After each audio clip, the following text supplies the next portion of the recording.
రైతు పొలంలో బంగారం దొరకడం, ఇంట్లో తవ్వకాలు చేసినప్పుడు బంగారం, వెండి నాణేలు దొరికాయనే వార్తలు తరచూ చూస్తూనే ఉంటాం. అయితే పొలంలో బంగారం దొరికితే అది ఎవరికి సొంతమవుతుంది? ఆ భూమి యజమాని తీసుకోవచ్చా? అసలు ఒకరి పొలంలో బంగారం దొరికితే అది ఎవరికి సొంతమవుతుందనే విషయం ఇప్పుడు తెలుసుకుందాం. ఇండియాలో ఒక వ్యక్తి పొలంలో బంగారం లేదా పురాతన నాణేలు, వెండి లేదా నిధి దొరికితే అది పూర్తిగా రైతుకే సొంతమవుతుందనే భావన చాలా మందిలో ఉంటుంది. అయితే అది నిజం కాదని నిపుణులు చెప్తున్నారు. ఒక వ్యక్తి భూమిలో బంగారు ఖనిజాలు ఉన్నట్లయితే అది భూమి యజమానికి పూర్తిగా సొంతం కాదు. గనులు మరియు ఖనిజాల చట్టం 1957 ప్రకారం దేశంలోని ఖనిజ సంపదపై హక్కులు పూర్తిగా ప్రభుత్వానికే ఉంటాయి. ఖనిజాల తవ్వకాల కోసం ప్రభుత్వం నుండి తప్పనిసరిగా అనుమతులు తీసుకోవాలి. ఎలాంటి అనుమతులు లేకుండా తవ్వి బంగారాన్ని వెలికితీసి విక్రయించలేరు. రైతు పొలంలో బంగారు నాణేలు, ఆభరణాలతో పాటు చారిత్రక విలువ కలిగిన ఏవైనా దొరికితే వెంటనే అధికారులకు సమాచారం ఇవ్వాలి. స్థానిక జిల్లా కలెక్టర్ లేదా సంబంధిత రెవెన్యూ అధికారులకు సమాచారం ఇవ్వాలి. ఆ తర్వాత అధికారులు ఆ వస్తువుల విలువను నిర్ధారిస్తారు. ఆ వస్తువులు జాతీయ వారసత్వానికి సంబంధించినవైతే ప్రభుత్వం స్వాధీనం చేసుకుంటుంది.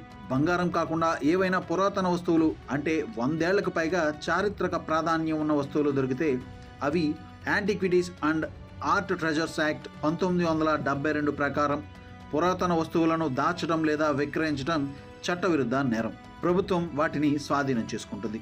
నాణేలు, శిల్పాలు, చిత్రలేఖనాలు, శాసనాలు, కళాకృతులు లేదా హస్తకళాకృతులతో పాటు చారిత్రక కట్టడాలు లేదా గుహల్లో దొరికిన వస్తువులు, పూర్వకాలానికి చెందిన విజ్ఞానం, సాహిత్యం, మతం, ఆచారాలు, రాజకీయాలు లేదా చరిత్రను ప్రతిబింబించే వస్తువులను పురాతన వస్తువులుగా పరిగణిస్తారు. పురాతన వస్తువులను విక్రయించడం చట్టవిరుద్ధం. డీలర్షిప్ కోసం ప్రభుత్వం నుండి అనుమతులు తప్పనిసరిగా కలిగి ఉండాలి. పొలంలో బంగారు ఖనిజాలు లభ్యమైన సందర్భంలో ప్రభుత్వం ఒకవేళ ఆ భూమిని స్వాధీనం చేసుకుంటే రైతుకు నష్టపరిహారం లభించే అవకాశం ఉంటుంది. కొన్ని సందర్భాల్లో బహుమతి లేదా పరిహారం పొందవచ్చు. బంగారం దొరికిన సందర్భంలో పరిహారం వస్తుందా లేదా అనే విషయం రాష్ట్ర ప్రభుత్వ నిబంధనల లేదా ఆ సమయంలో అమల్లో ఉన్న చట్టాలపై ఆధారపడి ఉంటుంది. పొలంలో బంగారం దొరికితే అది అన్ని సందర్భాల్లోనూ రైతుకు సొంతమవుతుందని చెప్పలేం. పొలంలో బంగారం దొరికిన సందర్భంలో వర్తించే నిబంధనలు, ప్రభుత్వ చట్టాలు, భూమి హక్కులతో పాటు దొరికిన వస్తువు వంటి వివిధ అంశాలను బట్టి ఆధారపడి ఉంటుంది. వరంగల్ జిల్లాలోని ఓ వ్యవసాయ పొలంలో బంగారం లభించిందన్న వార్త చర్చనీయాంశమైంది.